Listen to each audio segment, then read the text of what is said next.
Hi guys, and welcome to Kart Show Live. Still a minute or two to go before we get to 7 o'clock. I'm just checking that everything is working on the stream. It seems to be. Now during the show, if you want to ask any questions or make any comments, make the comments in the section below and I'll try and pick those up as we go along. This weekend, or this week rather, it's Kart Show Live. It's another Super 1 news update. I've got the latest numbers from each of the classes. 372 have entered so far, or registered so far in the championship. The entries for round 1 are now open, as you may know. A little box in the background not quite working properly. It's just gone offline at the moment, but that will give you the live subscriber count for the channel as the show goes on, and that number will go up and down, particularly if Matthew Higgins is watching, Dave Higgins' son, who likes to mess around with his subscribers and make them go up and down live on the show. But here we go then. It looks like it's 7 o'clock. Let's get underway. Now don't forget to subscribe to the channel if you're not subscribed already in the box below here. So subscribe to the channel, and every time we release a video on the channel, if you click the notification bell, then you'll automatically get email and notification updates on your phone and so on as new shows, as races come out during the season. So this is a show particularly for the rookies, so that those of you who've been asking questions about what to do, where to go, and you're all quite nervous about everything. As I said earlier in my introduction about an hour and a half ago leading into this show, the one great piece of advice really I can give you is don't panic. It's the Clive Dunn advice: don't panic, Mr. Mannering. All is well. If you've got any questions about Super 1, about what you should be doing leading into the first round, then you can always ring John Hoyle. He is very busy, obviously, but he will, if you leave a message, if you can't get him directly, he'll always get back to you. He's quite happy to chat on the phone with you for 15 minutes, half an hour or so, to put paid to any concerns that you may have. It can be quite daunting, Super 1, if you're doing it for the first time. It does differ from a typical club karting meeting. Club kart meetings tend to be events that are run on a tannoy system, so announcements are made when the next race is due up. You'll get a race go out, and then pretty much when that race clears the track, the next race will start immediately. The first thing you'll notice about Super 1 is that it doesn't work that way. It all runs to a time schedule, and there tends to be around about 4 or 5 minutes between one race finishing and the next race going out, and there are set times and schedules. So the first thing to do is when you sign on, you will be given a schedule for that meeting, and everything runs to a time. And the advantage with that compared to a club meeting is that, particularly if you're running as a dad and lad operation, or dad and daughter operation, in the case of some of you, of course, you can just simply attach that schedule to the side of your van. You can look and see the next time, which might be, let's say, 2:20 p.m. to go and get your tyres fitted in Parc Fermé. You get 20 minutes to do that before you then go onto the dummy grid at a certain time, and then your race is due off at a certain time. The thing about Super 1 is the schedule will never be brought forward. It can sometimes be moved back if there is, for example, a red flag. Then it gets pushed back a little bit, and you might see races going out one after the other, but it's very rare that that happens. So generally, if it says 2:20, you've got to be at Parc Fermé to go and get your tyres fitted, then that's the time to be there. So if it's 1:20, you know you've got an hour to go and get something to eat or go and watch some racing before coming back and getting everything ready. So that's the first thing to realise about Super 1. If you've never done it before, it runs to a very tight time schedule, and so that makes it easier as far as I'm concerned. I would much have preferred to have operated that way back when I was racing. A lot easier to work like that.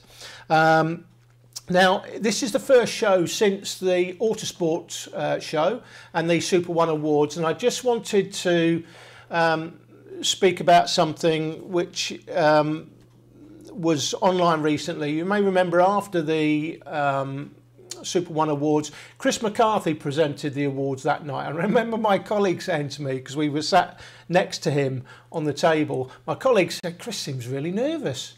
And I said, "No, he's a professional." And I didn't realise at that point that Chris had been going through some personal issues, and he's wrote about them. The only reason I'm going to speak about them on here is because I want to wish Chris well, and because Chris has written about it personally on his Facebook page. So those of you that have seen what Chris wrote, he's been suffering a little bit with anxiety and depression, but I have to say, on the evening, he did an absolutely fantastic job, and it looks like he's come through the worst of it. And I think the fact that he's written about it on his Facebook page hopefully will help him. I know he's had a lot of support from people, and I'd like to lend my support to that. And my colleague Martin and the other guys that work for me want to wish Chris all the best. And I'm sure moving forward, he'll come out of the worst of it. It looks like he's come through it anyway, and he'll be moving on. And I know Jake Sanson, my colleague, was speaking about Chris very fondly recently. So there's a lot of love for you out there, Chris, and hopefully you've got over the worst of your problems, and we'll see you during this season. So I just wanted to mention that and wish Chris all the best, because he did do a great job on the night. Hopefully those of you that were there will agree. Okay, so rookies. First thing, as I said before, don't panic. If you've got any questions, the Super One track is pretty much situated either near to Parc Fermé or in a central location in the paddocks. So first time you're there, always go and say hi to John Hoyle anyway. Just introduce yourself so he knows who you are.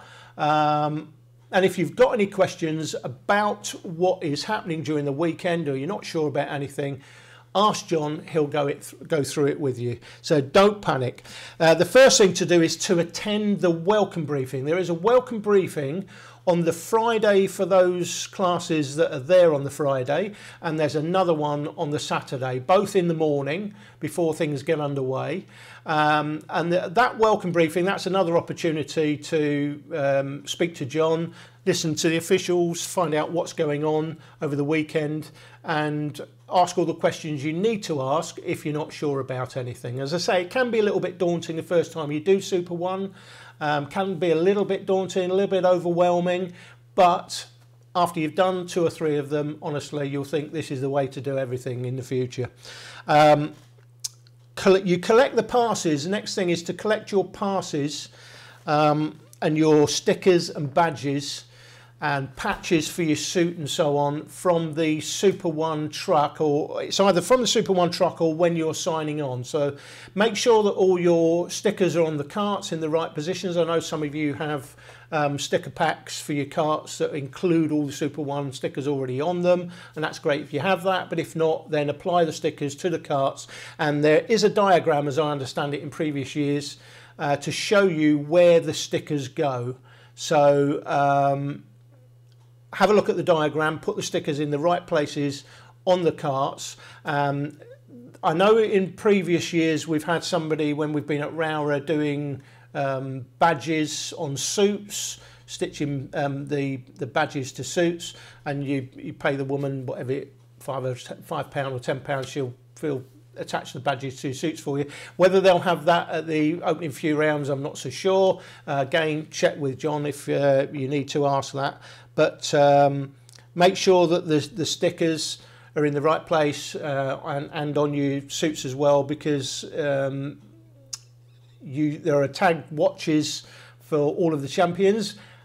And if you're interviewed on a podium and you don't have your tag badge in the right place on your suit, they can take that watch off you at the end of the season. So make sure that the badges are in the right place. It's part of the agreement that Super One have with Tag Heuer, that they supply all these watches, very expensive watches that they give away every season for the last few years.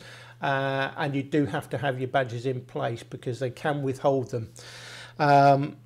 The other thing to mention about the passes is make sure that you have your pass on when you go to Parc Fermé, because you will not be allowed through the gate unless you have a pass. So mechanic, drivers, obviously. And the other thing I would mention about the pass is they come with lanyards. Now, if you're a mechanic, make sure that the pass, when it's on your lanyard, when you go to the gate, you have the pass out. But when you leave Parc Fermé to go back to the awning, put that badge inside your shirt or put it in a pocket, because we don't want you getting that caught up when you're starting an engine and it sort of rips it off your neck, causes you some sort of personal injury.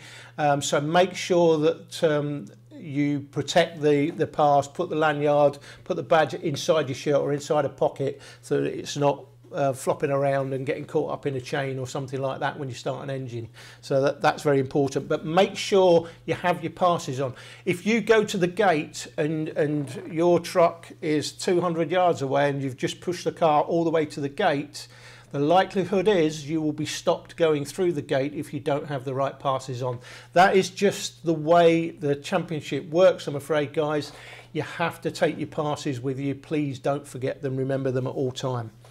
The next thing to remember is to collect your test tyres from the tyre bay. If you've ordered test tyres for those classes that can use test tyres, obviously TKM and Rotax. I will have to check for the next show about test tyres, and see some of you putting questions in. I'll get to these in a second. I'm not sure how the test tyres work for the opening round, for example.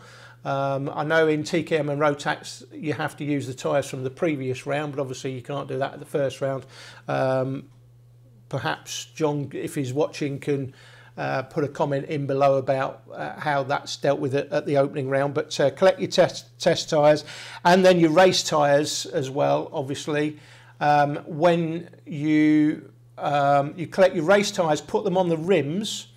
The slicks will go back on the tyre spike, and will then go back into Parc Fermé and held there.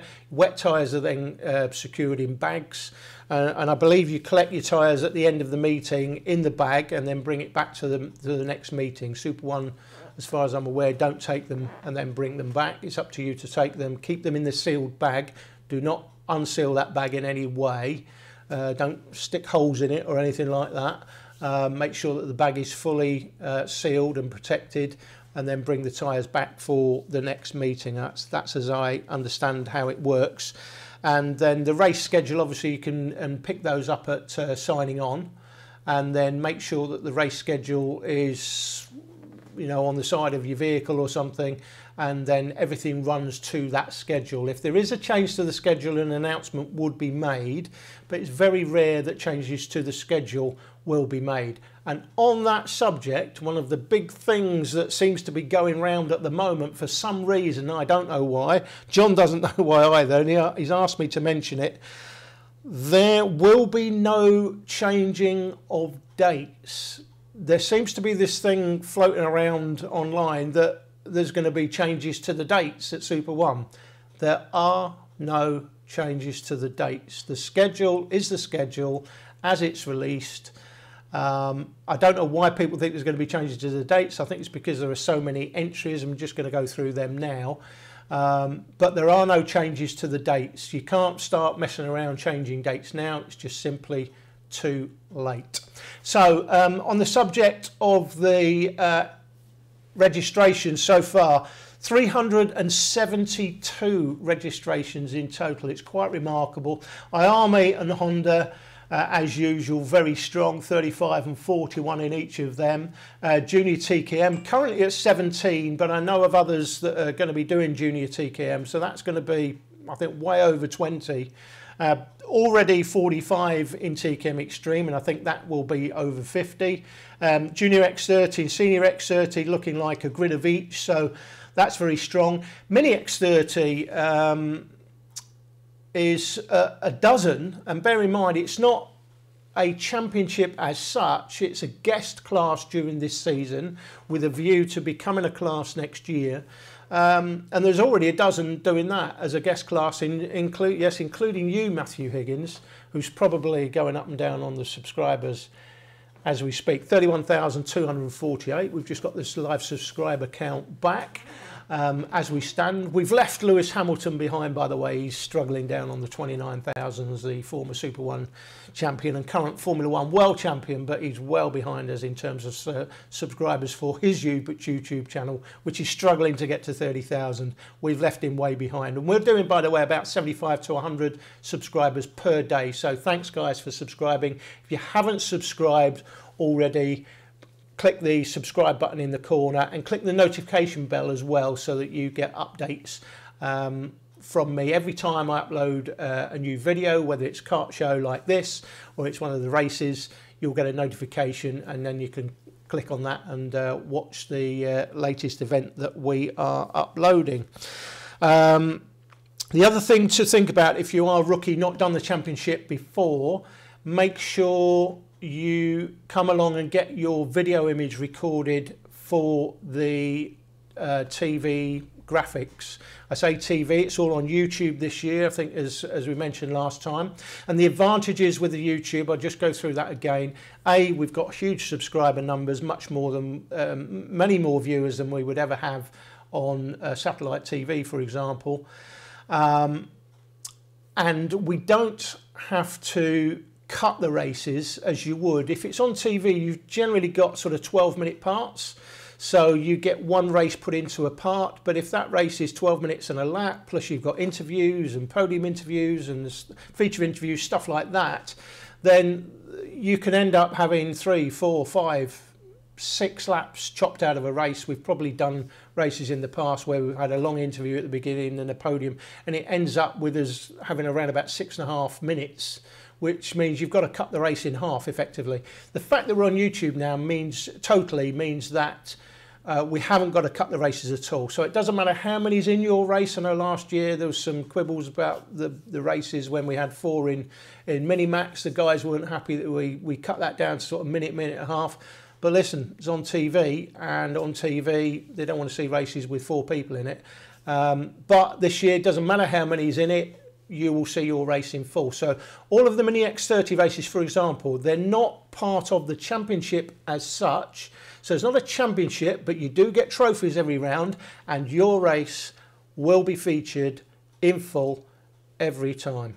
Okay, so that's for the Mini X30, which is a guest class, but will be featured just like all of the regular championship classes. So that's worth thinking about, worth remembering. Just some news on my colleague Jake Sanson was trying to get together packages from sponsors to come along and do his brilliant radio coverage that he does live all day on Saturday and all day on Sunday, which is great for you stay-at-home mums that can't make it to the meetings, grands and granddads, aunts and uncles. We pretty much know that those are the people that like to sort of tune in and listen to, at least to Jake's brilliant commentary. He does an amazing job of live commentary, really incredible. And I know he's had a little bit of support so far from people, at least. Nothing materialised into anything concrete. It costs for Jake to come along and do it. I think he's charging around about $4.50 for a package. He's looking for a couple of packages over a weekend if possible, to cover all of his costs of coming, bringing the equipment, doing all the live commentary for 2 full days. He'll do interviews with drivers and team bosses and you know, walk around the paddock, do all sorts of things he's got coming on. It's a real great service that he offers, but he does need the support. Super One are obviously already funding the video production, so it's not something Super One can fund. So he is, Jake, looking for support to do that. And whether you're a team or whether you're an individual that would be interested in supporting Jake doing that, then please get in touch with myself, and I'll pass your interest along to Jake, and hopefully we can get him along to. It'd be great for him to come along to all the meetings. I think there's one meeting, Clay Pigeon, he can't do because he's already got a booking elsewhere. But other than that, we'll try and get him along to all of the other meetings. That's the plan anyway. Let me just catch up, see if I can catch up with any of your questions here.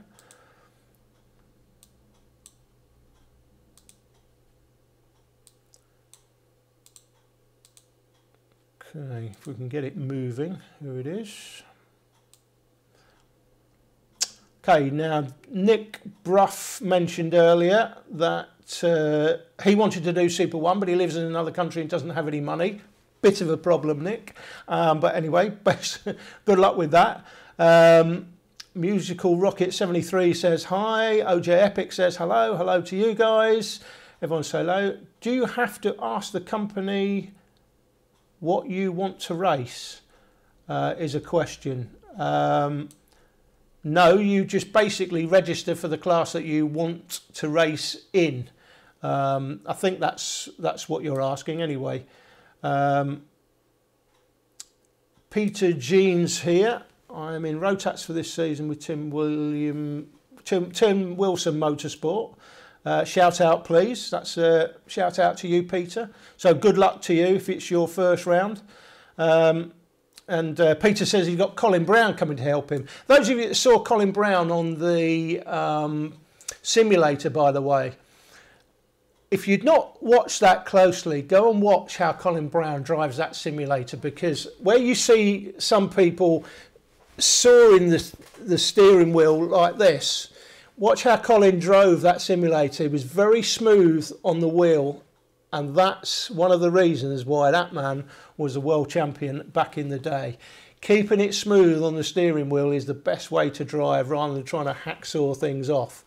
But yeah, I thought that was very interesting. So Colin Brown's helping out Peter Jean. So I'm expecting, Peter, some good results from you then, if you've got Colin in your corner. Sean Finch says, hi Alan, at the meetings that Rotax is coming along, alongside a class that has Friday practice, will paddock space be reserved for the people arriving on Friday evening? You're best speaking to John Hoyle about that if you've got any concerns. It can be an issue, obviously, if you're not going to be there Friday. People tend to get sort of first dibs, because at the end of the day, you've got to think about this. Some very, very big trucks. So to say that that particular area is going to be reserved for a particular person, team, if you've got various trucks parked up around and you've got an area set aside, you may not be able to get your truck in. So I think it's going to be on the basis that there is obviously going to be enough paddock space, but it's going to be filled up as you go along. But speak to John Hoyle if you've got any concerns about, you know, you can't get there Friday, you're going to be there Friday night or Saturday morning. Are you going to be able to get into the paddock? That's something that you should probably address with John, just to make sure that you know, there is space for you. Finley Dunn says hi. How are you doing, Finley? Sam Baker, do you think more clubs will follow Wilton Mill and show live streaming with commentary? I think it's great for the general public to see what real karting is like. That's an interesting one. Let me tell you what my view is on live streaming. We looked at doing this last year. Let me tell you about the number of people that will watch a live stream compared to what will watch the Super 1 post-production edits this year. Alpha Live do a great job of live streaming, but who's watching a live stream? Who's watching live? Never mind live stream. Nobody. Nobody watches live TV any longer. The people that watch live TV generally watch the news and Question Time. They're the two programmes. Even the BBC know that in the next 5 to 10 years, the way television is broadcast is going to change, and it's basically, you're seeing it now. You've got the latest big blockbuster on Sky, which is Britannia. For example, the first day that went live on Sky, you could go online and binge watch the entire series, and I did that within 2 days. I watched the whole thing in one day because I happened to be off at this time of year, so took advantage and watched every episode of Britannia on demand. And that is generally how people watch television these days. So what I would say about live streaming is, whereas you're saying, Sam, it's great for the general public to see what real karting is like, let me be absolutely clear. The most numbers of people you'll get watching a live stream in karting at any single time, if you're lucky, it will be 250 to 300 people live at any one time. And the people that watch karting live are generally Gran and Grandad, Auntie John and Uncle Jean, or Uncle John and Auntie Jean, stay-at-home mums, great for them, brothers and sisters and a few friends. So over the course of the meeting and following it up within a week, you might get 5,000 or 10,000 viewers if you're lucky. As an example, the Super Prix last year, which is going to be live streamed this year, last year, I think by now, last time I checked, it was 195,000 viewers worldwide for the Super Prix. They won't get 195,000 this year because it's live streamed. However, it is cheaper to do it live stream than what we're doing. But a post-production edit, when you're talking, Sam, about the general public to see what real karting is like, you will get a huge number, a much greater number watching what we are doing in a post-production world than you ever will as a live stream. And if you try and watch the live stream on afterwards on YouTube, it's very clunky. It can be sort of 5-6 hours. You might see more races, but generally in terms of the public seeing what karting is all about, you'll get a lot more people watching it than will ever watch it as a live stream. It's great. It's a great what Alpha Live do in terms of their live stream capabilities and how they produce it. But in terms of numbers, if you want the numbers of people and more exposure to the widest number of people, then what we're doing wins that race every single time. And that's simply because we live now in an on-demand world, not a live world anymore. So that's my view on live streaming. And again, at the end of the day, it depends what the clubs want to do, what their budgets are. Andy Pulling says the Tag Heuer watch is very nice too. I'm assuming, Andy, Abby gave that watch to you. I'm assuming she did. I'm a little bit disappointed if she didn't, but I'm assuming Andy got that watch.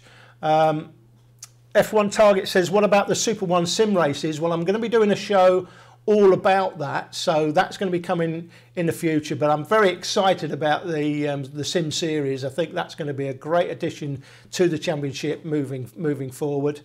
Kart Sim, he's actually answered here. Kart Sim has answered saying, I'm happy to answer any question you may have about the S1 esports series. It is going to be fantastic. I'm going to be doing a whole program on that and speaking to the guys about that. It's a fantastic piece of kit, by the way. I have to say, I think the whole kit, you can do it just with your steering wheel at home on your computer. If it was me, knowing what I'm like, even though I wouldn't have had the money, I would have gone and borrowed £9,500 to buy that whole kit that you see. So the thing you see with the 3 screens and the cart, the mock-up cart with everything. As I understand it, and the guys will confirm, it's something like £9,500 to buy. But I know some of you have already ordered it. If it was me, I'd probably be ordering it anyway, because to be able to go on and race in a simulated setting, the circuits are exactly as they are. It's a brilliant piece of kit. It's a brilliant thing. Going to be doing a whole show on that next time. And you're right, it is a great thing, and it's going to be great to see that championship running alongside the real world Super 1 Championship as well. F1 Target said, what software is it on and what time of the day? The guys from the simulator will no doubt answer that for you. I can't find any diagrams for the position of logos. You'll get that, I think, on the weekend. Again, if you speak to John Hoyle, he will be able to help you out with that one. R Factor 2 is the base the sim races are on, and it's going to be the Wednesday before the Super 1 from Kart Sim Limited directly, this one. The Super 1 races are between 6 and 9 p.m. Greenwich Mean Time. So guys, if you're around the world and you can't come to Super 1, why not get involved in the Super 1 Sim Championship? That's it's going to be absolutely fantastic. If you've not seen that simulator stuff, we'll be doing a whole show on it. It's really, really amazing, absolutely amazing. And if you're somebody that's a rookie and you haven't, you know, live on the south coast, you haven't been up to Lark Hall before, for example, it is, you know, you can go on to circuits that you've not been to, and by the time you get there, it's like being a Formula 1 driver. By the time you turn up at the circuit in Timbuktu you've never been to before, you already know the track. You know where, you know, the next turn is going to be left, next turn is going to be right, and then right again, and so on. It's an amazing thing. It really is. So looking forward to that. Left Foot Brake says, morning from Australia, mate. How you doing? Nice to know that we're being watched all around the world. And that's the other thing, we talked about live stream as well. You just don't get the international recognition that you'd get in the stuff that we're producing, obviously, because it depends what time of day it is. There's nobody, you know, if it's 3 o'clock in the afternoon and you're live streaming an event from Will to Mill, it's not going to be watched in Australia, but they will be watching the post-production edit that we would do, and hence why the numbers are much greater. And the two things are, I think, you know, they're just distinctly different. What we do as a post-production edit will bring more viewers. What the guys do at Alpha Live is also brilliant, but it's a different market. There's not so many people watching it, but it is great for those of you that are family and friends of the drivers and can't get to the meeting at the weekend and want to watch it. Ian Sisson says, hi Alan, why can't you stream live like WMKC and Telemundi Media at the track? We can. We looked at doing it last year and decided that it, you know, the part of the problem is, I mean, I watched the Birrell Art from Will to Mill, which Alpha Live did. Great thing, but I started buffering for 30 seconds, then came on for 4 seconds, then went off for 2 minutes, then came back on. And that's where there's a great connection at Wilton Mill. So buffering is an issue, and that's a constant issue, and that's one of the issues we faced. It going on and off. Even if you've got a great 4G signal, you can still have problems with buffering. And I think I've already answered that, Ian, as to why we're doing what we're doing, and editing in post rather than doing it as a live stream. Nobody watches live anything. The people that are watching are very few in numbers. You're talking about a few hundred at any given time. I think Birrell Arts at any given time, I think they had quite a few. They had something like 285 watching at any given time. It ends up a few thousand by the end, but there's people dipping in and out. But I'm talking about the number of people watching live, and it's easy to see because there's a little number in the corner of the screen. I think the most they had at any given time was 285, which was quite a big number. But it's not the thousands that we might typically get. And I'll give you another example. I know the Mini Bikes Championship that we filmed, we're looking at doing live streaming as well. We looked into that. That was the sort of first, they were the first people that suggested to us that's the way they might want to go. So if you look at what they would get as a live stream, they would be lucky. Others will tell you it will be 10,000 people watching live. Never going to happen. It's a few hundred at most. It's grands, granddads, aunts, uncles, a few friends. Compared to, for example, at Tattershall, one race last year, one race alone, the Minimoto Pro race at Tattershall last year has had 1.6 million viewers worldwide. 1.6 million views of one race of 6 and 8 year old kids worldwide. It's a massive spectacle worldwide with what we do as a post-production edit, and me and Jake doing the commentary, and you've got all the green screen graphics, which are very, almost impossible unless you've got a big team of people handling your graphics to do live. As I say, the Alpha Live guys have got a great system going.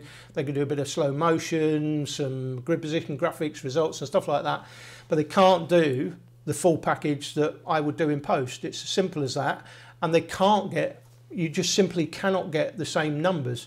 1.6 million views of a mini bikes race, you would never get. I mean, if you did get 10,000 views, how does that compare? It just doesn't. It's as simple as that. So, and that's my sort of response on live stream. It's just a different thing, basically. It's not what we're doing, it's what others are doing. And I think, you know, if Super One, as is the case, wants the widest possible audience, if Mini Bikes wants the widest possible audience, then they do what we're doing. If they want a smaller audience done live, then you go with a live stream, because you cannot get the same numbers in a post than you can in a post-production edit. It's just impossible, because you've got certain parts of the world are asleep at the time that these things are going out. And I know, like the mini bikes, I know the karting, for example, Super One, very popular in places like Australia, New Zealand, United States, and they're just, you know, either getting up in the morning or in bed, so they're not going to watch it live. But they will watch the post-production edit, and the post-production edit, the way we edit it, it's basically, I know it's the the one single final race that they get to watch in each of the classes, but it's that race, it's in that part, and it's simple to pick out and click on and watch. Whereas something that's live streamed, if you're going to put the whole live stream on in one particular edit, then it's very clunky to go and try and find the races that you want. But anyway, that's my view on live streaming. 360 Motorsport, so I think you're wrong about live streaming. It's great to now see live karting. What am I wrong about 360 Motorsport, factually? What I've said is very few people watch it live. Very few people watch live anything. Very few people watch the BBC live at 8 o'clock on Wednesday night. Even the BBC will recognise that. Most viewers come on demand. They record the programmes and watch them later. So I don't think I'm wrong at all. Live stream has its place if that's what you want. But in terms of numbers and delivery of numbers and delivery of the maximum number of viewers, live stream can't give you that. It's as simple as that. F1 Target said he preferred live stream. Zach Bowen says, is there any possible way to view the entries for Super One? Not at the moment. Sean Finch, with some registered for the various classes, will the entries be limited so each class gets a reasonable amount of track time? Well, the track time's pretty much it's going to be similar to what it was last year, I think, in terms of track time. It's all scheduled. Again, if you speak to John directly, he'll give you more of an indication of what the actual time available is going to be. Ellen Littlewood says, good luck to Marcus Littlewood in Minimax. Good luck, Marcus, to you. Andy Pulling, he always says he didn't get the watch. He said never. Sounds like Andy Pulling didn't get the watch from Abby Pulling. Bad girl. Should have given your dad the watch. But anyway, that's just my view from another dad. When do you think the official entry list will be out? Well, pretty much the week. The entry lists will only be out in the week leading up to the race. I think on the Monday or the Tuesday, I think that's when Sonia publishes the entry list, because you've got until the week before, I think, to enter. I know the entries are open for round one now, but people take their time. I mean, there's plenty of people registered already, but there's plenty more who will still register, who are saying they're going to register but haven't got round to it as yet. Mickey G says, when will the official entry list? Oh, that's the same question, so same answer for you, Mickey, I'm afraid. Coca Racing, what do you think of IKR? It's interesting, as the person that was probably the catalyst for starting the IKR explosion, people won't remember in some cases and will in others that I ran the Motors TV series back in the day, and that sort of became a catalyst for independent kart racing becoming a thing. There was some IKR around. Club 100, very successful. John Viger runs a fantastic series. He is one of the loveliest people you'll ever meet in karting, John Viger. He's just got that infectious personality. And, you know, to be able to run a series and remain popular, I know myself, you can get very unpopular very quickly if you happen to be running a series and making decisions on who gets excluded, who gets banned for life and all this sort of stuff that was going on when we did the Motors TV thing. But John runs a very, very successful independent kart racing event. And I will say this, you may remember I spoke to Nigel Edwards last year. We did an interview with Nigel on the show. And Nigel, who is a big supporter of the MSA, was I think, is he still the chairman of the ABKC? Have to confirm that, someone. Even Nigel said, at the end of the day, people that go karting is good for everyone, whether it's MSA or it's IKR. If independent kart racing gets people involved in the sport more simply, and this is my argument with MSA racing, that we need to make it more accessible, simpler to get involved with, cheaper to get involved with. It's still too expensive. I still say we should be giving away the karting packs and the licenses for free for what I've said to Cheryl Lynch when I spoke to Cheryl at PF. All right, I shouted at Cheryl a little bit at PF, said that we need to be giving the packs away. We need to give the licenses away for a 2-year period, because once people have got them and they can experience MSA racing, they can come in and enjoy it. One of the reasons at IKR, and I know this because I've been to independent kart race meetings, I've wandered around the paddock. I'm not an official of the MSA, but I've wandered around and found out why people do it. It's because it's simple and it's fun. And I would say the same thing to everybody that's doing Super 1 this year. The one thing I would say to you all is, don't forget why you came into karting in the first place, because it's easy at the Super 1 level. Yes, this is the top level of karting, but it's very easy to lose the plot and lose sense of why you came into karting in the first place. It's because it's fun. So if you're coming to do Super 1, please don't forget that. Just because it's the top level, you still should be having fun. And the other thing I would say to people is, come with a realistic expectation. Now, if you're, for example, Spencer Stevenson doing Junior TKM as a rookie for the first time, your realistic expectation is to win races as a minimum, because he knows when he's raced against guys out of Super 1 at the TKM Festival, the Super Prix and so on, he knows he's got the pace, and he knows he's got the racecraft. He's highly experienced at the club level. He knows he can come in and win some races. He could win the championship. That's a realistic expectation. However, for a lot of other people, a realistic expectation for you might be to make the A final, just make the grand final, the final that we film. And then the next expectation, your next level may be to get in the top half, the top 15, maybe the top 10. Have a realistic expectation of what you want to achieve at that level. And I'll give you an example. Spoke to somebody out of Birrellart who did Super 1 for the first time last season. At the end of the round, did PF. Didn't get out of the A final, but when I spoke to them after that, they loved the experience, said they were going to do it this year because they had a realistic expectation. I said, well, you never made it into the A final. Yeah, but that's because we had problems, which is what they said.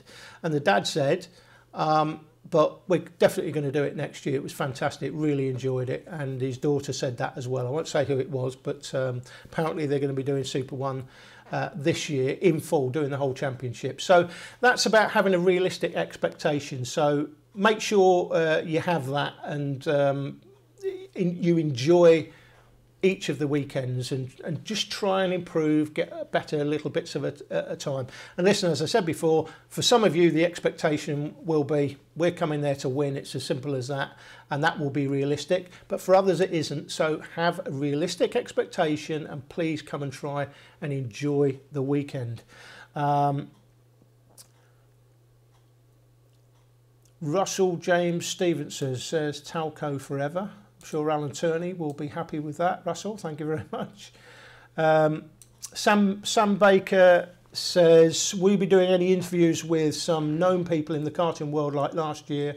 Great chance to see their points of views about the future of karting. Sam, yes, we will. Basically, how it's going to work this year, because we're going online only, the plan is this. I want to try and do some, where we've got a decent 4G connection, we were talking about live streaming before, we might do some walking around the paddock live, just catching up with people as we go. I also want to do some, you know, perhaps more sit-down in-depth interviews with different people in the sport. And how we're going to do that is on YouTube, we're planning to do the race footage. So you come onto you go to YouTube and it will be the races online. And then the interviews, some of them may also be online there.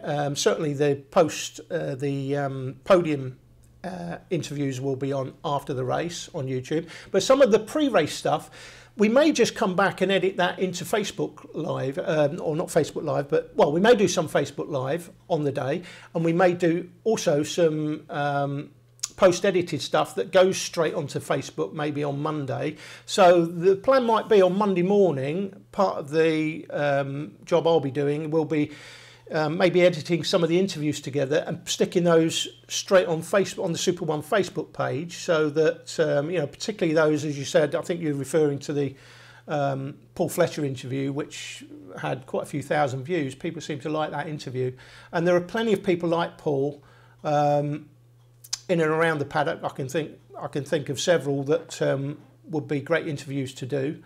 And we'll probably try and do those as feature interviews, maybe on the Super One Facebook page, and keep the racing on the YouTube channel. So that's what we're looking at doing potentially. S44YYR, why wouldn't get the same viewers if you uploaded the live stream the following week? Yeah, you can live stream, and you could potentially take the live stream and edit it, but of course it's still two lots of edits. You're editing it, you're doing it on the day live, but then you're editing it as well. So there's a cost implication to that. Kaloum says he's watching from Austria. Hello, Kaloum. Welcome to you. He says, I have an international license. Can I do a round of Super One? Yes, I believe you can.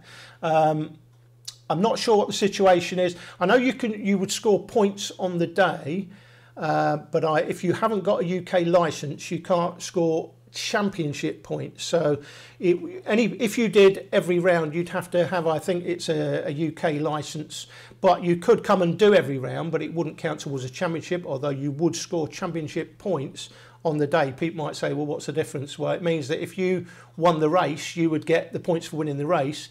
The person that came second will get the points for coming second in the race, and those points would go towards the championship, not first place points for the championship. So that's, I believe, how the international point situation works, and Sonia Game will let everybody know if I am wrong, and sometimes I am, but not very often. And I think that's how it works.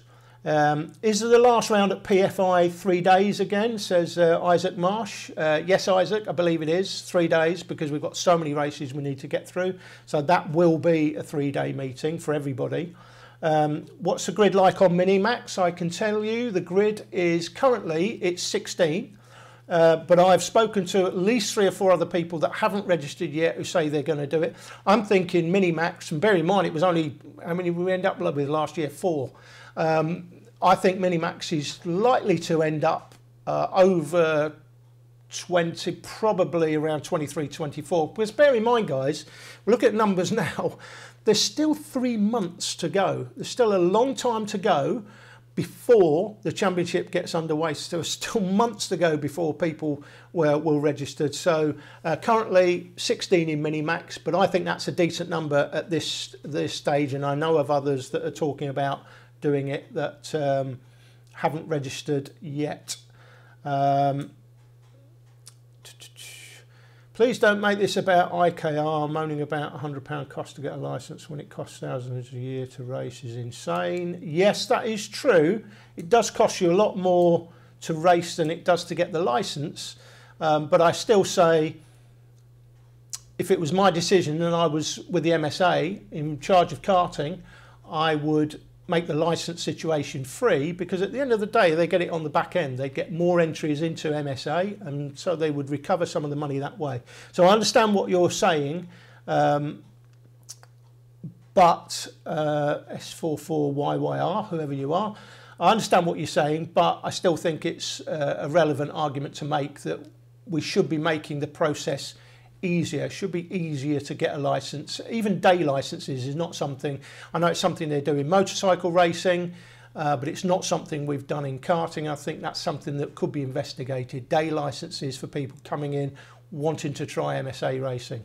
But you know, these are just ideas that I put out there, and obviously they have so far fallen on deaf ears, but you never know. Maybe it's something that we'll do in the future. We've got, I know Dave Richards, I didn't see Dave's speech at the Autosport show, the new chairman of the MSA, but he was very open, saying, you know, there was just too much bureaucracy, red tape at MSA level, and that's something that Dave was saying that needs to be addressed. And I thought, you know, I didn't hear his speech live, but I was speaking to, I think, I can't remember who it was I was speaking to after, at the Autosport show, who said it was a really good speech, and that he seemed to be saying that he wants to try and make things simpler for people to get into MSA racing, not more difficult, make the whole process simpler. And I'm going to deal with the situation on protests in a minute at the end. Realistic, Paul Woolley says, or in fact Charlie Collins has made a comment before that. Let me just see what Charlie says. How much money is it to enter a round of junior road tax? If you look on the super1series.com website, Charlie, I think John's got all the costs listed. I know he had them all listed at the Autosport show. I don't have that list to hand, but it's nowhere near. If you're going to run as a Dan Ladd team, if you want to run in a team and pay what teams will charge you, then it can be very expensive. But you can run as a Dan Ladd team. Reggie Dewey does that very successfully. Abby Pulling has obviously done it very successfully. A little help from Alan Turney, but basically Andy and Abby Pulling work as a two out of a little awning. I know Alan goes around giving a little bit of advice now and again, but Alan Turney does that for everybody that asks him. Make no mistake, if you go to Alan Turney, if you're in TKM, you've got a problem with a carburettor, with your engine, anything like that, you can't get it sorted, go to Alan Turney. He will pay you a personal visit and help you out as much as he can. Bear in mind, he's very busy over a Super One weekend. He's always floating around. But Alan Turney will help everybody that's in TKM, believe me. So, you know, it is possible to race on a reasonable budget. And let's be clear about it, it's karting. It's expensive. There are kids that don't get 50 quid spent on them for Christmas. And, you know, we've got kids having thousands of pounds spent on them over a weekend. If you spent 1,000 quid over a weekend, it wouldn't necessarily be a big budget for karting at Super One level, although I think you could probably do it for well, I know you can do it for less than that, there's no doubt about it, but it's still expensive at the end of the day. It's the nature of the sport. It's a bit like, you know, the only sport more expensive than ours arguably might be show jumping, but show jumping and then motorsport, you know, they're very expensive sports to be involved with. So, you know, just that's just as a fact of life, basically. Paul Woolley, hi Paul, says realistic expectations from Holly Woolley is not to finish last, and maybe with a bit of luck may make the odd A final. I like that, Paul. I like that. It's a realistic expectation. You know, some people's realistic expectation is not to finish last, and that can be realistic for you. And listen, let's hope that Holly does make the A final at least once during the year, hopefully a couple of times, and that we can see her on film. Nick Page says, it'd be great to see some features on some of the teams, and then maybe at one of the races a feature on privateers. Well, we did that last year, Nick, to be honest. We did a few things on the teams last year, and we're going to continue that theme this year. I know with what Jake Sanson's trying to do with the radio coverage over a weekend, he's trying to get support from the teams to pay for him to come along and do the radio side of things, and we were talking about live stream, that would be a live stream and would go really well hand in hand, because Jake's live commentary, believe me, is absolutely world class. It's as simple as that. Those of you that know me know that he's a great friend of mine, so I would say that, wouldn't I?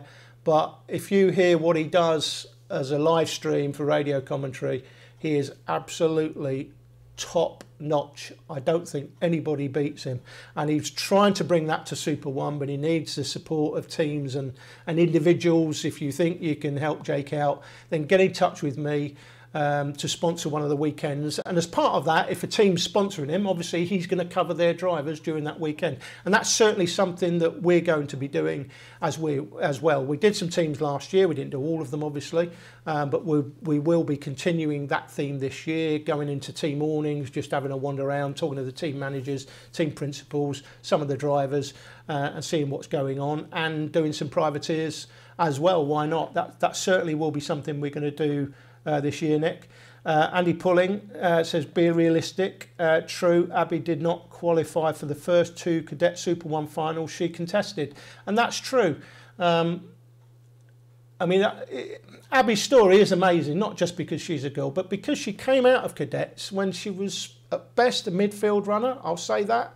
She was in the midfield, no better than that. She came into junior TKM, bought a really unpopular touch and go engine that everybody would have told Andy, you can't win with that engine. They told me you couldn't win with a Honda engine on a Tony Kart in junior gearbox at Wigan back in the day, but we did that. So Andy didn't believe it, and he said, I can't be bothered pushing karts.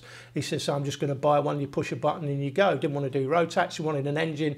Obviously he's an engineer, Andy, runs an engineering company. He wanted an engine that he can, change the piston and work on himself. That's what he did, and all of a sudden she comes in, starts sitting fastest lap after fastest lap, and then everybody thought that Alan Turney had made changes to the touch and go tag engines so that they were suddenly quicker, and everybody will have to go and buy one. And I know you won't believe this, but the truth is nothing was touched, nothing was changed. Graham Butterworth will tell you that. It was exactly the same.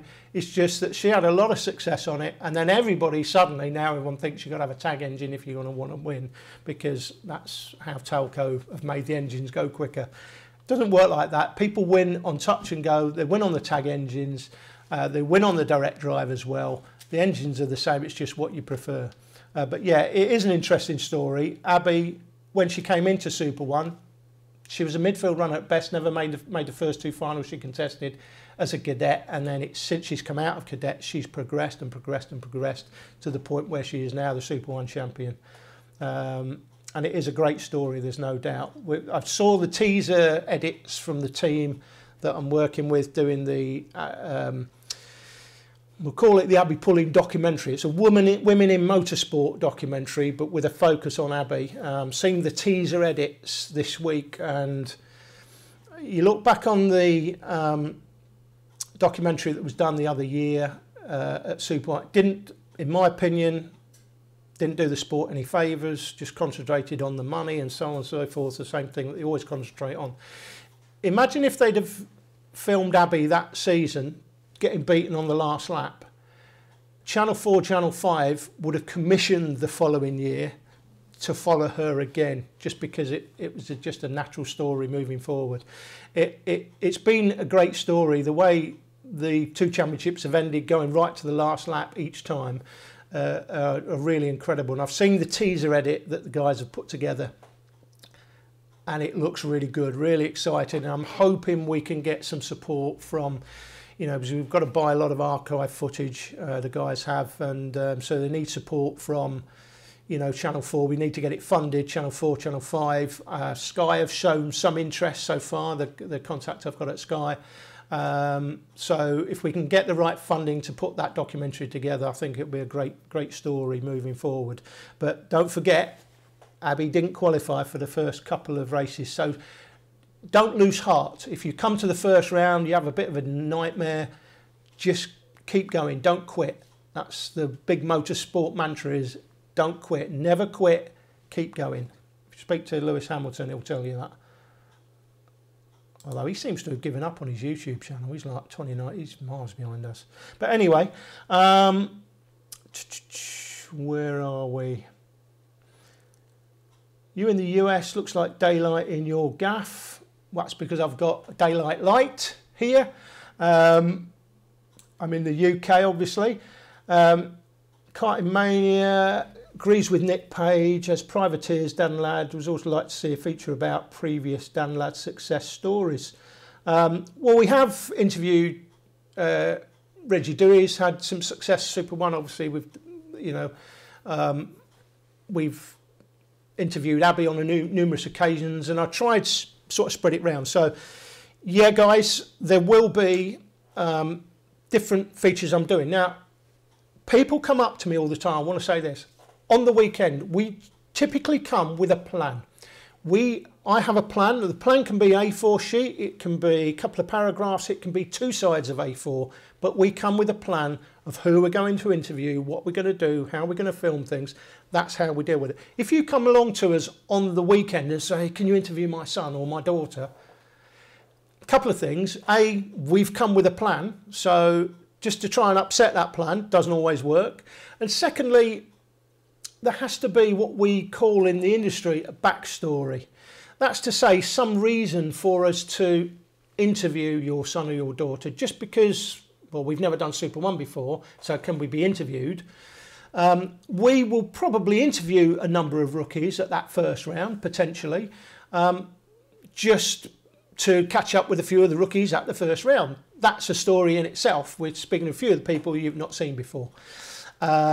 Spencer Stevenson will certainly fall into that category because you know that he is going to be one of my ones to watch in the Junior TKM category. But always, you know, have some sort of background to us doing an interview.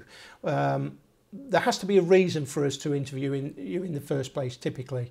So that's all I would say, and try and give me some sort of lead time into it rather than just turn up, see me at the week, can you interview my son? Well, probably not, because we're there with a plan.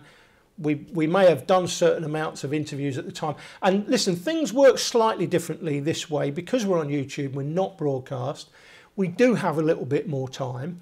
So, you know, if there's a good reason for something, then we would look at doing it. But typically try and give me some reason for doing it. Now, the other thing I will say, where these shows are concerned, I am trying to get serious sponsorship support for the shows, but so that we can do these shows every week.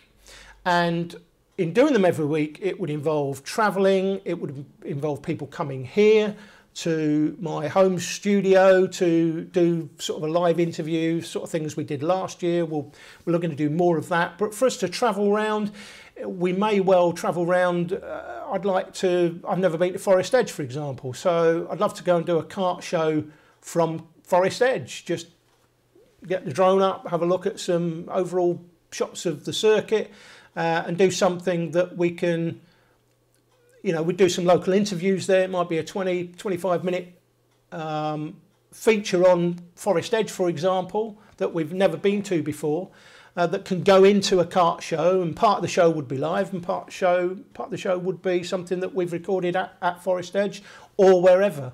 So, but in order for us to do that, it's got to be properly funded, because I work with professional cameraman and we can't do these things for free as much as we would like to. I'm doing this for free, but moving forward, there has to be a sensible budget moving forward, and we are trying our best to try and secure sponsorship funding.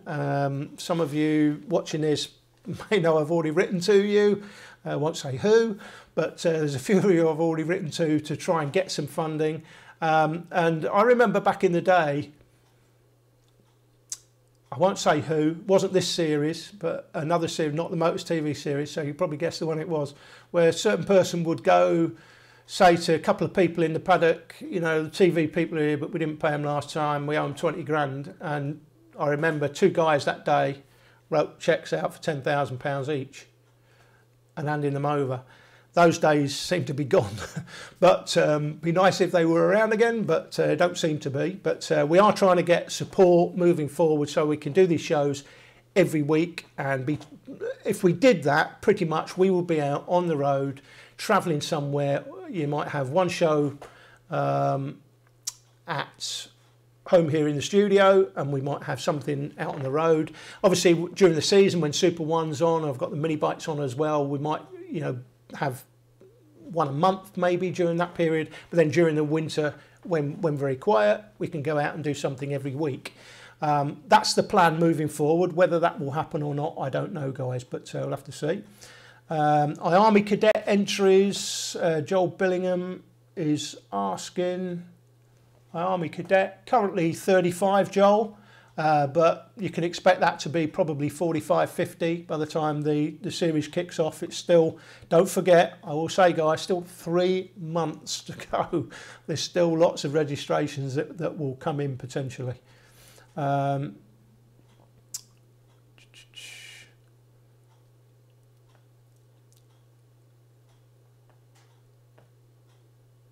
Fifner. Where did we see Joe? Saw you in the Rotax Championship at Clay Pigeon, Joe. I think you broke down on the opening lap, if I remember rightly. Chris Sawyer will win Super One this year. Says you heard it here from Joe Fifner first. S44YYR says Joe Fifner will be a close second. So there you go. How many entries are there for 177? I don't know how many you think there are in 177, but I can tell you there are 31. That is almost a full grid already. It's an amazing comeback for 177, and I'm delighted about that, because I can tell you, going back years when we used to do club meetings at 177, when it was really big at Three Sisters in Wigan, for example. It's a fantastic class, although we need to slow down last year's champion. So I'm not suggesting anybody does, you know, puts any sugar in his tank or anything like that. But we need to slow him down. We need to give him some competition. So if there's 31 in it, I know that the champion last year, Chris Thomas, said that he wouldn't be the favourite. I think those were his words at the Super One Awards. He wouldn't be favourite this year. Well, if he's not going to be favourite, there must be somebody out there who's really super quick to compete with him, but we'll have to see. So 31 in 177. How many people go to the Rotax World Finals in one category?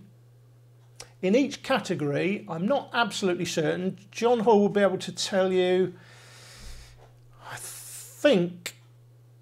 I think it's 2. I think in 177 it was just Chris Thomas last year, if I remember rightly. I'm going to say I think it might be 2, but I might be wrong. So just check with John. But don't forget, guys, the thing about Super One is there are these World Finals tickets on for the X30 classes, the Rotax classes, the OK classes as well. And listen, guys, I know that a lot of you are sitting on the fence on the OK classes. Yet again, I know there's months to go before it kicks off, but you know, OK Junior is looking reasonable. I'm not going to give you the exact numbers because people go, oh, is that all is in it compared to the others? But OK Junior looking like that's reasonable. OK Senior, both of them though, we need you to register. If you want to do it, register. And I know people in these classes tend to register at the last minute. That just tends to be the nature of the OK classes. It was the same when it was JICA and KF3 and everything else. It was always last minute, and it looks like it could be lastminute.com with this. But please get your registrations in. Great classes, both of them, and don't forget those World Championship tickets on offer for the OK Junior and Seniors as well. Nick Page says, at a time when we are trying to draw in new drivers into budget classes like TKM, Privateers feature will be really good, show people that it is possible. So yes, please, Alan. So I think I've answered that question already. That is something we will certainly be doing more of during the year. How many Brits go to the World Finals from Junior? I think I've just answered that. I think it's 2 from some of the classes, might be 1 from others, but check with John. Sean Finch says, if you want to talk to privateers on low budget, come and talk to me and Jack in Minimax.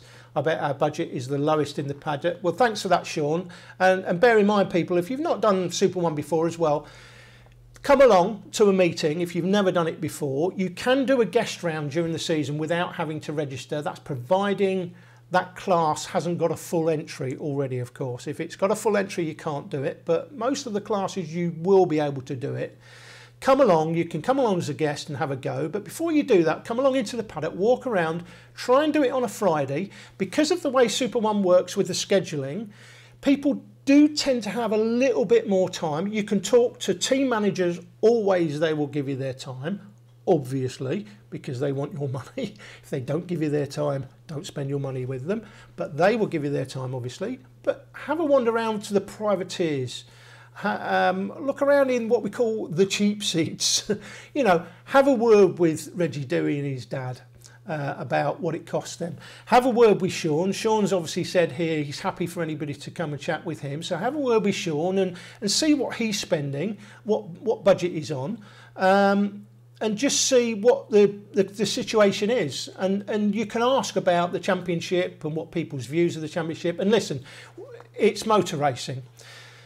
We know that once the season kicks off, after the first round, there will be those of you that got punted off and the officials never saw it and they never dealt with it because they never saw it and it wasn't reported to them. And all of a sudden the Super 1 Championship will be the worst championship in the world because they never deal with anything. The officials, Super 1 is a series that's promoted by John Hoyle and he cares passionately about his customers, and that's what you are to him. You are his customers and he cares passionately about you having a good time. Can he ensure you have a good time every time? No, he can't, because here's the rub, guys. It's an MSA series, and once that meeting starts, the meeting from John Hoyle's point of view is handed over to the MSA officials. That's Ken Potter, the clerk of the course, Alan Bryant, I'm assuming. Alan Bryant, who was supposed to have retired with his heart problems, continues to have problems, but continues to turn up at meetings. I don't know why. But anyway, whether it's Ken Potter or the other guys as the clerk of the course are MSA officials, and then the stewards on the day, MSA officials appointed by the, officials appointed by the MSA. They make the decisions. They don't make the decisions, and when they make decisions, say, you know what will John think about that? Hold on a second, just get in touch with John. John, we're going to make a decision to exclude somebody from, what do you think? Doesn't work like that, okay? He will often go and try and represent you in terms of just trying to get them to make a sensible sort of decision on something, but ultimately, there's an MSA rule book that the stewards have to adhere to and the clerks have to adhere to. In some cases, they have a little bit of leeway. In some cases, they have no leeway whatsoever. If it's a 5-place penalty, it's a 5-place penalty, 10-second penalty, whatever it is. They may, on some cases, have leeway, they may not. But it's an MSA event at the end of the day. So I would ask you just to, have a little bit of think. When you finish the meeting, you go home, you're disappointed because you got fired off in 2 heats, never made the A final, had to go home early, and all of a sudden your first experience at Super 1 is a negative one. We don't want that to happen, but it's motor racing. Listen, sometimes it happens, and I would just ask those of you that take part in the championship just to bear that in mind. John wants you to have a great experience. We can't guarantee that you do, but we do as much as we possibly can, both from my point of view with the filming and from John's point of view with organising and promoting the championship. We all want you to have a great time. The officials want you to have a great time. Ken Potter, as the clerk of the course, doesn't wander around thinking, you know what, who can I get this weekend? I want to get him. He's not like that. I've known Ken for a long time. He's not one of those officials. He's there to try and make sure the meeting runs properly and everybody has a great time. And he deals with things as he sees them, Ken. He's a straight shooter. If you've got any problems, go and see Ken, go and ask to sit down, speak to him if he's got time. He will always do that with you.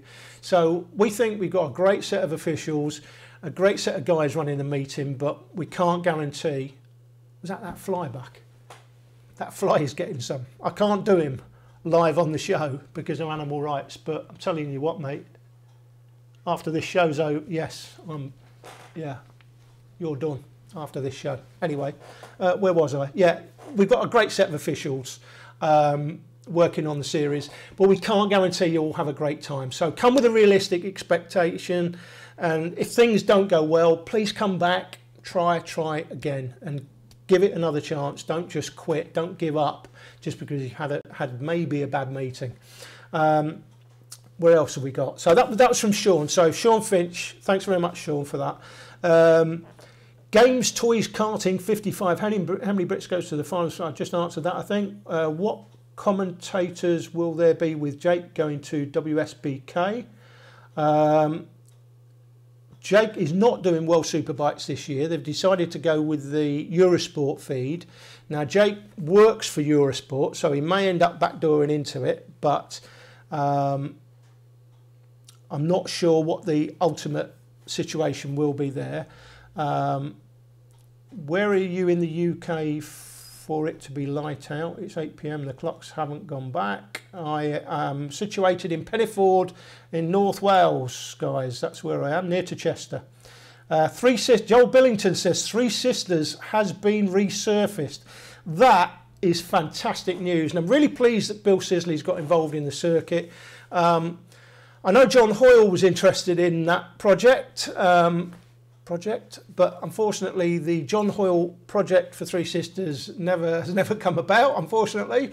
Although it may well be, because Bill's involved. I think there were some talks about Super One going back to Three Sisters this next year, but they happened after the schedule had come out. But I know that Bill's investing heavily there. The resurfacing, that is years overdue, and that is great news, Joel, to hear that that's been done. Will Super One be back at Three Sisters next year? Well, it's a track that's local to me, so I hope so. Less travelling, obviously, and a fantastic race, my favourite race circuit. I know I was a member at Manchester and Buxton, won a few club championships there, yeah, great circuit, and pleased to see it's back on track.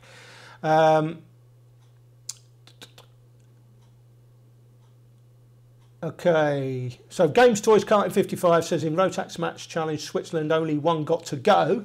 Yes, but guys, that's because you only had 4 entries. Let's be honest, it's Switzerland. Yeah, I know. See, people say to me, why do you keep saying that Super One is the greatest national karting championship in the world? People say this to me usually from like Australia and New Zealand and America. Why is it the greatest national karting championship in the world? Well, I'll tell you, because we've got 372 entries, registrations so far, and over 450 people with guests. Probably 500 this year will race in the championship. And that is why, as a fact, Super One is the greatest national karting championship in the world, bar none. If you know one that's better, then point to it on YouTube so we can have a look. But of course, you can't, because it's only really Super One that appears on YouTube regularly. He's got all the production value, the drone footage, all the graphics and everything else going on. So that's why it's the greatest national karting championship in the world, and that's why you only get one person to go from Switzerland, because you've probably got 24 people entered. I'm being a bit facetious, sorry if I'm wrong. But, okay, Nick Page says, one thing learned from previous years, don't pay too much attention to favourites before the season starts. Who would have predicted Rob Welland to do so well before the start of the season? But could have won it. Well, you're right, Nick. Rob is an interesting story, and in fact, when I was doing some of the documentary film at Abby Pullins recently, I told this story, I think, in the last show. It's worth saying again, though. I said to Abby on the day, I said, you know what, if William Hills were making a book on the championship this year, you'd be second favourite. And she went, oh yeah, why is that? I said, because William Hills would make Rob Wellham the favourite to win Junior TKM this year. Why? Because he's got all the momentum, he's got all the confidence coming out of the last year. He's going to be right on it. That was me. And Andy Pullen looked at me and went, yeah, he's doing TKM Extreme. So I think Abby sort of chuckled to herself, and Dad had a little chuckle, and I said, what? He went, yeah, he's had to move up because there's been some changes in the ages or something, and Rob Wellham's had to move up, which I've got to be honest, I'm really a bit annoyed about that. I don't know why, you know, you're a senior for a long time. I don't know what changes have been made. Graham Smith will be able to answer this question. To mean that people after a certain age have got to move up, I don't agree with that, because I think you should stay in juniors for as long as you possibly can and not move up to seniors until you absolutely have to. But as I understand it, Rob's had to when he wanted to do juniors and expected to do juniors when I spoke to him at the end of the last year. And for me, you know what? Would have been the favourite to win Junior TKM this year, Rob Wellham. And what I like about Rob as well, when you're talking about people that, you know, if you come in at Super 1, I know we're filming the finals, you won't always get seen.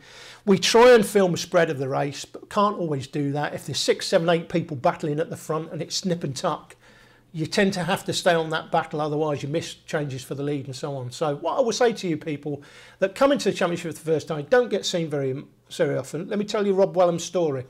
Rob wrote to me after the TKM Festival about 3 years ago. He'd been in Junior TKM and wasn't seen because he was running around at the back. And he said, I was a little bit disappointed, wasn't seen. But next year, I'm going to try and make sure I'm at the front so I am seen. And you know what? That's exactly what he did. And he went from that to coming into Super 1 and winning races at Super 1. So that's a great story. Rob's story of being a little bit disappointed I didn't get seen. But was he moaning to me that we didn't, oh, you should have been filming me running around in 27th place?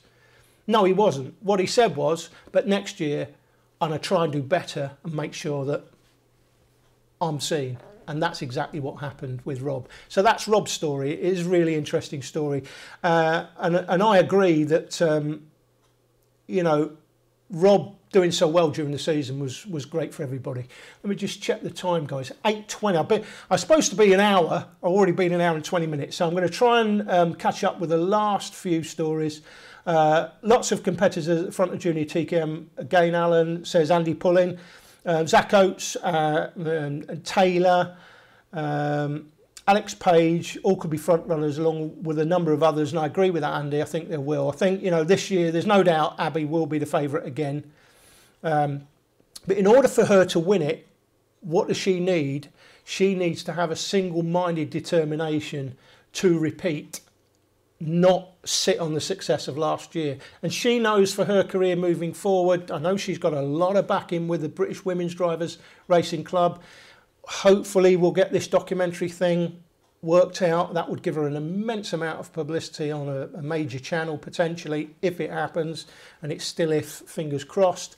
But if she's not on it 100%, guys, you should take advantage of that. But make no mistake, I think she will be. She's going to have that number 1 on her kart, or will she have her normal number on? Because I hear last year she was talking about creating a bit of a brand with that number, a bit like Valentino Rossi does and Lewis Hamilton has with the 44. I think it's 49, Abby's number. Will she be using number 1? Or will she be using 49 this year? Watch this space and find out.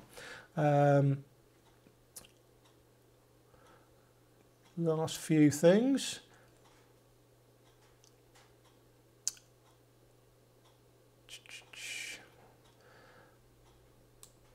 I've got so many questions coming in. Okay. I'm Brody from Mini GP 70 Fab Series. I'm wondering what the difference is between mini bikes and karting other than machinery. Well, 2 wheels and 4 wheels. I guess simple as that. I'll tell you the main difference is the viewing numbers. The viewing numbers for motorcycle racing, including the mini bikes champion. I mean, as I mentioned earlier, in Mini Moto Pro last year, for one race at Tattershall, we had 1.6 million views and we get more viewers from the United States than we get from the UK. That's just a fact. It's motorcycle racing. It's just a much bigger sport. That's one of the main differences, but 2 wheels to 4. Reggie Dewey looks like he's with Mark Baines Motorsports. Looks like Reggie Dewey sold out to the teams.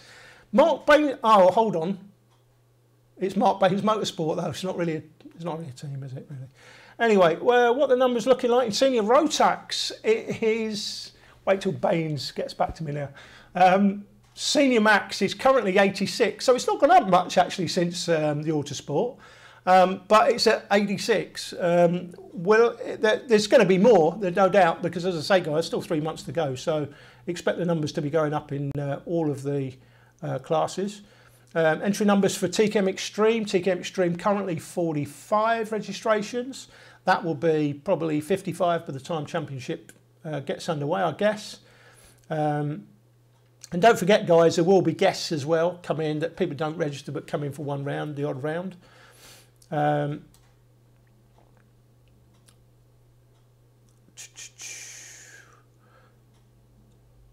Sean Finch says, Brodstra, are you Brodie Crockford? If so, you can have a go in Jack's kart. Nick Page, no leeway on the front bumpers again this year. I don't know what the current situation is, Nick. I know there was some discussions about the front bumper thing. I think front bumpers generally are a good idea because it stopped all the loading at turn 1, but I don't agree with this. You know, we had people winning races last year, lights to flag and nobody in front of them, and they got a nose cone penalty. That can't be right, and I know the officials were looking at that, but anyway, we'll see what happens in the next 3 months. Maybe that will change. Anybody use the CRG chassis anymore? Well, I assume so. I don't know. Joel Billington says, do you think Formula K chassis are any good? Joel, I haven't got a clue. I've not been actually racing in the sport for a long time, so I have no idea. Steve Ravenscroft, hi Steve. 10 British drivers went to Portimao this year, but I don't think they didn't all qualify? Junior, mini, oh, maybe they did. Maybe they did. Whether they all qualified, Steve, yeah, I suppose they must have. I think you've got to qualify to go, haven't you? So, yeah, but it's the nature of it, guys. If you know, the chap that was on from Switzerland before, you know, you've only got one going from Switzerland. It'll be because of the size of your championship. We've got monster numbers, and that is why it's only fair that one in so many get a ticket. And I will say as well to Jag, Jag support that fantastically well. The engine importers for Rotax in the UK, they put a lot of effort behind it as well, and support Super One and the series with World Finals tickets. Games Toys Kart, it says, I wish I could join Super One. Wrong country. Need to live in the UK, I'm afraid.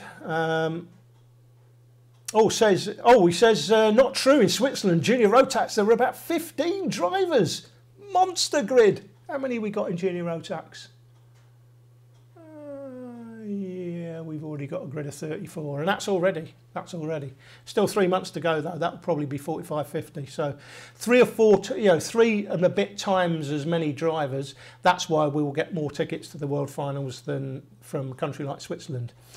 Can you hire the tag transponders, somebody's asking, for each round?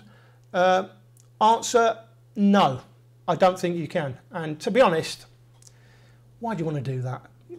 Buy one. By the time you do a season of club racing and Super One, for what the tag transponder costs you, you got your money back. Why would you want to hire it? Steve Ravenscroft again, true, some countries are allocated more tickets, but Ward qualified by racing in Germany, not the UK, to get an extra ticket, then went on to win it. Incredible. Hello, do you know a racer called Jack Hobson? He races for Boost in Honda Cadet. I have heard of Jack Hobson. Whether he's doing Super One or this year or not, I don't know. How many X30 mini entrants are there yet? Well, I think I covered this earlier. Mini X30, it's not a championship class, so bear that in mind, but we've already got 12. So there's no championship for it, but you do get trophies at every round. And don't forget, because we're on YouTube this year, your races in Mini X30 are covered in full. I know one of the drivers is Matthew Higgins, who's probably watching. Matthew's probably trying to change my subscriber count by unsubscribing, as he was doing last time, subscribing and unsubscribing, to see the numbers moving up and down. 31,255 subscribers, by the way, guys. More than Lewis Hamilton. Thank you, guys. Thank you for your support. Keep subscribing. Somebody's retracting them. How many X30 Mini? Oh, we've covered that. How many real Best of British race meetings later in the year where the best drivers from all classes compete against each other? Find the true best drivers in the country across classes. Idea.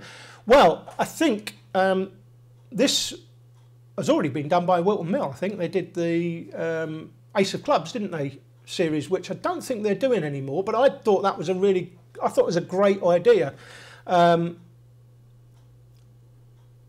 Not as far as I'm aware, it's not running anymore though, the Ace of Clubs, and that was the best of the club drivers coming together to compete in a meeting at the end of the year in the Ace of Club meeting at Wilton Mill. So that has already been tried, but it looks like it's run out of gas for whatever reason. Kaloum says a 92 of us in Rotax Max Challenge in Senior Rotax. Not sure what country that's in.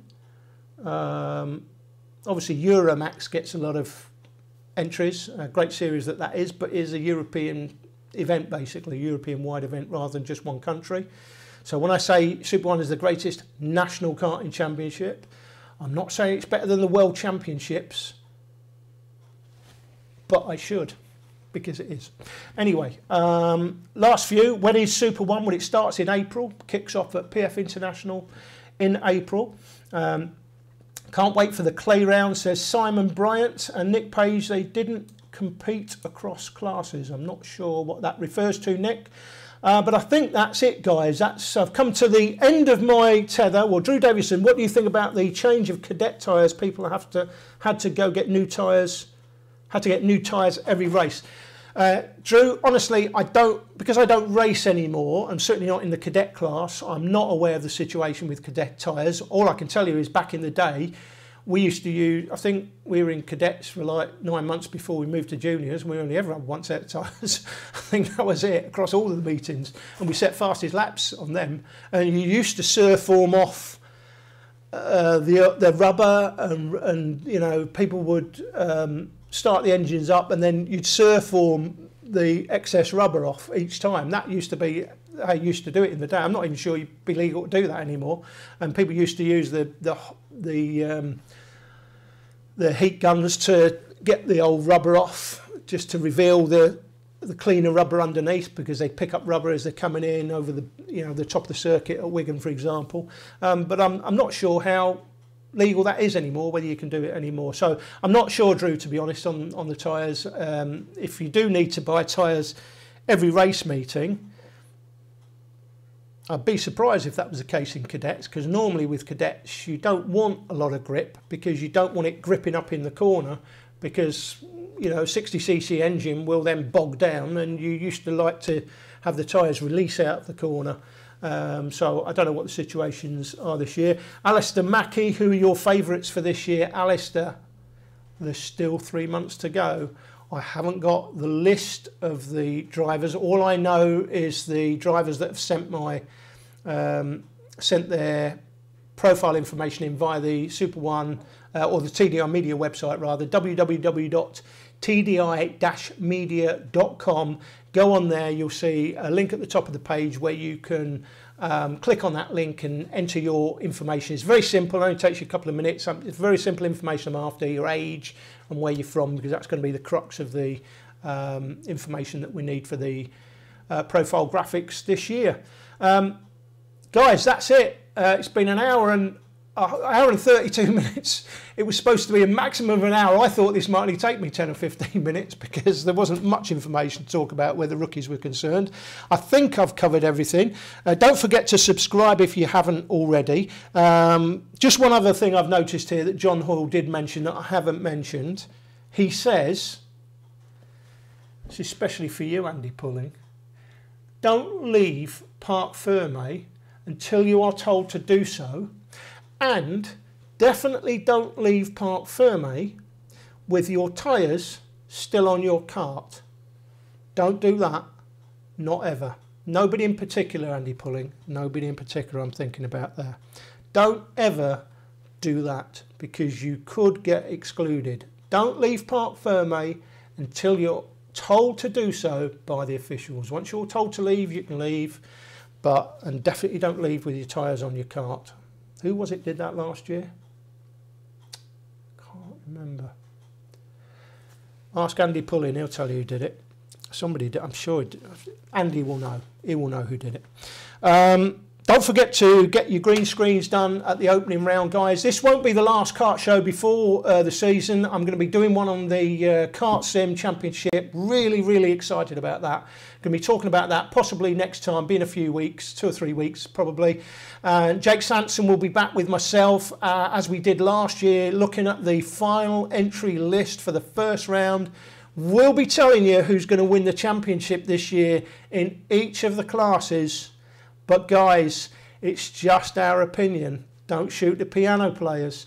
It will just be our opinion. And like always, when we tell you who's going to win, it's up to you, Joe Turney, to prove us wrong. Just like Joe Turney did last time. When he turned to his mum and he wasn't mentioned, he went, you know what? I'm going to teach him a lesson. I'm going to win that this year. And he did. So when we tell you who's going to win, it's up to you to go, you know what? I'm going to teach them a lesson.